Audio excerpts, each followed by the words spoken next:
Protect and nurture your values like a mother and stand strong against your challenges, even if the battle is within yourself.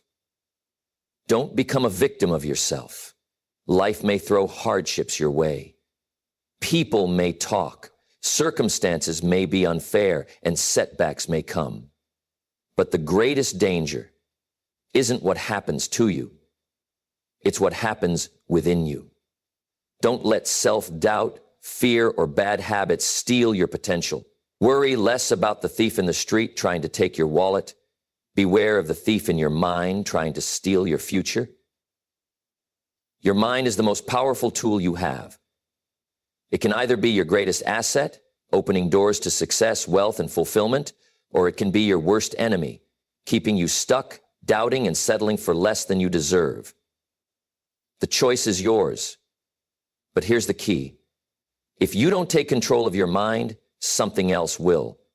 It's easy to blame circumstances, the economy, your upbringing, or even other people for where you are in life. But the real battle isn't out there. It's in your own mind. What you believe about yourself, about money, about success, about what's possible, that's what shapes your future. If you think small, you'll live small. If you think rich, you'll find ways to become rich. Think about it. Two people can grow up in the same town, go to the same school, face the same hardships, yet one becomes wildly successful while the other barely gets by. What's the difference? It's not luck. It's not talent. It's mindset. One person conditions their mind for success, while the other allows doubt, fear, and excuses to take over. A farmer doesn't plant weeds and expect a harvest of wheat. He plants wheat, waters it, nurtures it, and in time he reaps a bountiful crop. But what if he gets careless? What if he allows weeds to grow unchecked? Soon they'll choke out the wheat and the harvest is lost. Your mind works the same way. If you plant seeds of discipline, learning, and confidence, you'll grow success. But if you let in negativity, doubt, and bad habits, they'll strangle your potential before it even has a chance. The mind can also trick you. It'll whisper, "You're not good enough. You're too late. You don't have what it takes." And if you listen, if you entertain those thoughts long enough, they become your reality. But here's the truth. Those thoughts aren't facts. They're just weeds that need pulling. And how do you pull them?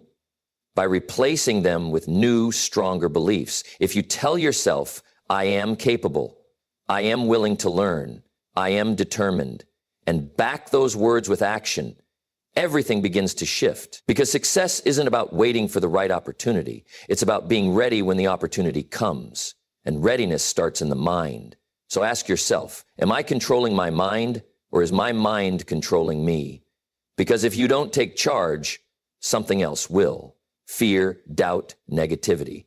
But if you stand guard at the door of your mind, if you choose to plant the right seeds, if you train your thoughts like an athlete trains their body, then nothing can stop you. Wealth, success, and growth all begin in the mind. The biggest thief of success isn't out in the world. It's in your own mind. Self-doubt is silent, sneaky, and relentless. It doesn't attack all at once. It creeps in slowly, whispering, "You're not good enough. You don't have what it takes. What if you fail? What will people think?" And before you know it, doubt has robbed you of the future you could have built. Here's the truth. No one is born with confidence. No one starts at the top. Every successful person had moments of uncertainty, but they made a choice not to let doubt win. Because doubt will always be there. The question is, will you listen to it or will you push past it? Think about this. How many people never even try because they talk themselves out of it before they begin? They hesitate. They second guess. They wait for the perfect time. But success doesn't wait for perfect timing. It rewards action. The person who moves forward, even when they're unsure, always outgrows the person who stands still, waiting for certainty.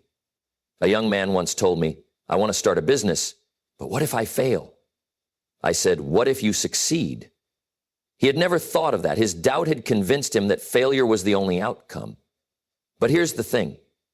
Failure isn't the worst thing that can happen. The worst thing is never trying and spending your life wondering, what if? Doubt thrives on inaction. The longer you wait, the stronger it gets. But when you take even one small step forward, doubt loses its grip. That's the secret. Action beats doubt every time. You don't have to know everything. You don't have to feel ready. You just have to start. Most people don't fail because they're incapable. They fail because they let doubt convince them they are. They never apply for that opportunity, never start that project, never take that risk. But those who succeed aren't always the smartest or the most talented. They're the ones who refuse to let doubt make their decisions for them. So the next time doubt tries to steal your future, ask yourself, what if I succeed? Because that's just as possible as failure, if you have the courage to try. Life happens to all of us. The economy shifts, companies downsize, people let you down, and unexpected challenges come your way. You can't control any of that. But what you can control is how you respond. And that response makes all the difference between success and struggle, between a life of excuses and a life of achievement. Two people can face the same setback. One sees it as the end, the other sees it as a lesson. One blames the circumstances, the other takes responsibility and finds a way forward. That's the difference. Because circumstances don't make you, they reveal you. Some people let obstacles define them. They say, I could have been successful, but the economy crashed. I could have built wealth, but I wasn't born into the right family. But here's the truth.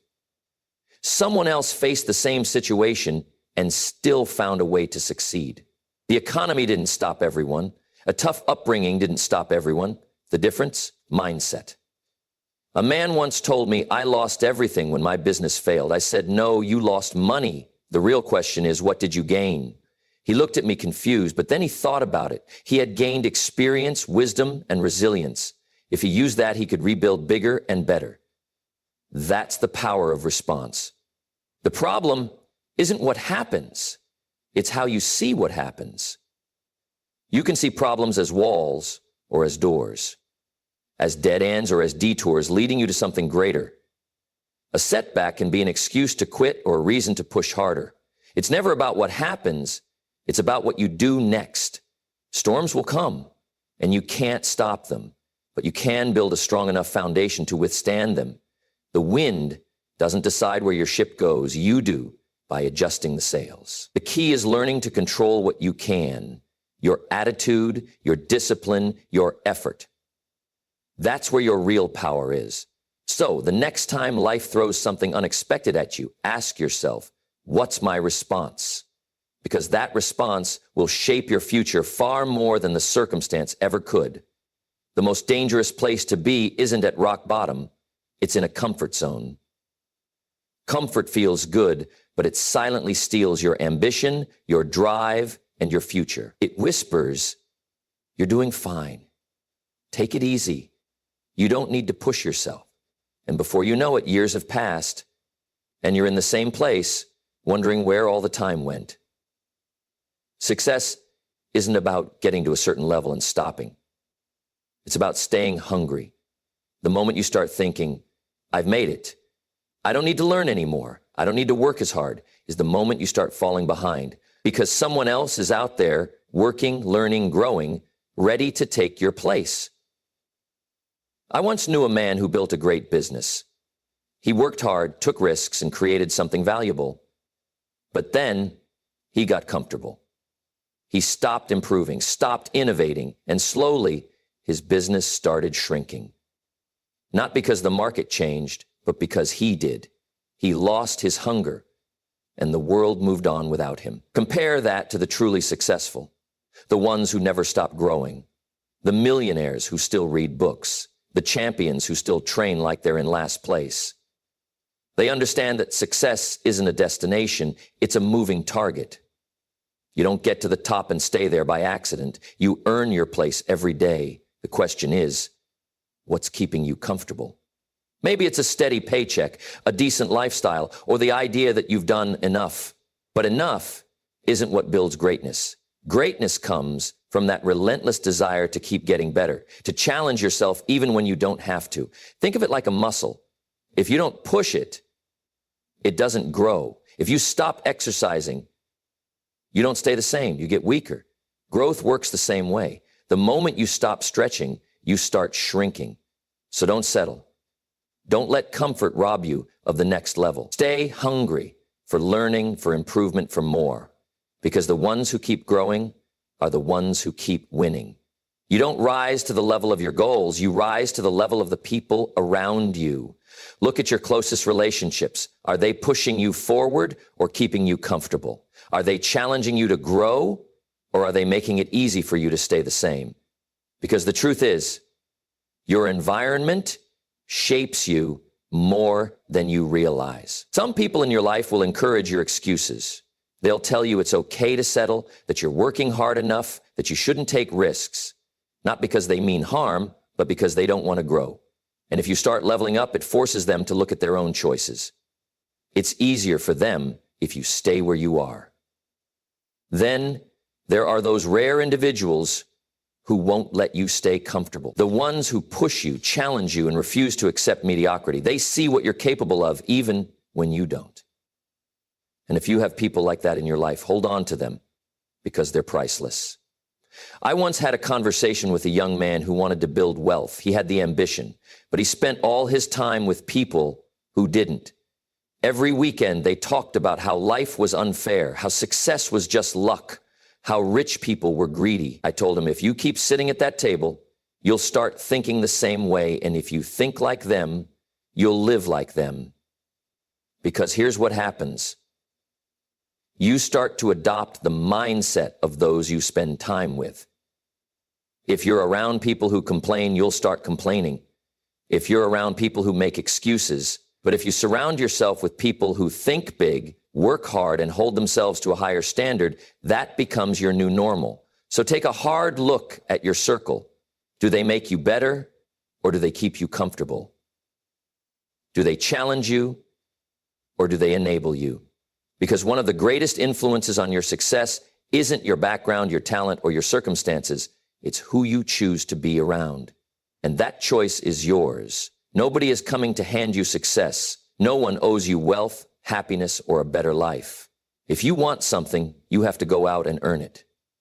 That's the reality. And the sooner you accept it, the sooner you take control of your future. Some people spend their whole lives waiting for the government to fix things, waiting for the economy to change, waiting for the perfect opportunity to fall into their lap. But waiting is not a strategy. If you want success, you have to create it. You have to take responsibility for where you are and where you're going. I once met a man who told me I should be rich by now. I asked, why? He said, because I work hard. I said, lots of people work hard. The question is, are you working on the right things? Are you developing the skills, the mindset, the discipline to create wealth? Because effort alone isn't enough. You have to be strategic. You have to be intentional. Success isn't about fairness. It's about cause and effect. If you plant the right seeds, if you develop the right habits, if you keep improving, the results will come. But if you spend your time complaining about what you deserve, you're wasting energy that could be used to build something great. Look at the most successful people in the world. They didn't wait for permission. They didn't expect someone else to give them a break. They took ownership of their destiny. They invested in themselves, made sacrifices, took risks. And that's why they succeeded. It's easy to fall into the trap of thinking the world owes you something. But the truth is, the world doesn't care what you want. It only responds to what you do. If you want more, become more. If you want wealth, provide more value. If you want opportunities, go create them. So stop waiting, stop expecting, and start earning. Because the day you realize that no one is coming to save you is the day you finally set yourself free. The greatest battle you will ever fight isn't against the economy, your competition, or even the circumstances you were born into. It's against yourself. Because success isn't about conquering the world. It's about conquering you. Think about it. The hardest thing to control in life isn't the stock market or the job market. It's your own habits, your emotions, your mindset. You can have all the opportunities in the world, but if you can't master yourself, you'll never be able to hold on to success. That's why so many people get a breakthrough only to lose it. They weren't ready for it. They never built the discipline, the consistency, or the character to sustain it. I once knew a man who had every advantage: money, connections, talent. But his biggest enemy was himself.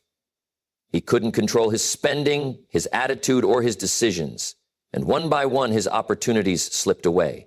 Not because the world was against him, but because he was against himself. Now, on the other hand, I've seen people who started with nothing, no resources, no support, yet they built something incredible. How?